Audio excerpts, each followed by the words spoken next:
ওএফএম suspension. এটি একটি antibiotic ঔষধ যা মূলত শিশুদের ব্যাকটেরিয়াজনিত এবং পরজীবী সংক্রমণের চিকিৎসার জন্য ব্যবহৃত হয়। এটি ডায়রিয়া, আমাশা, পেট সংক্রমণ, দাঁতের সমস্যা, নিউমোনিয়া এবং প্রস্রাবের সংক্রমণের চিকিৎসায় কার্যকর। এটি ব্যাকটেরিয়া ও পরজীবী ধ্বংস করে।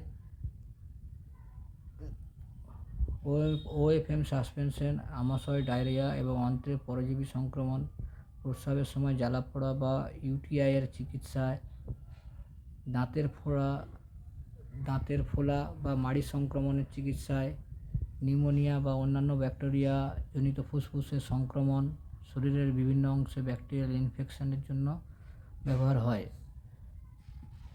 এটি একটি প্রেসক্রিপশন নির্ভর ওষুধ। ডক্টরের পরামর্শ ছাড়া শিশুদের এই ঔষধ দেবেন না। সাধারণত পার্শ্ব প্রতিক্রিয়া হিসেবে বমি বমি ভাব, মাথা ব্যথা, পেট খারাপ বা ক্ষুধা কমে যেতে পারে।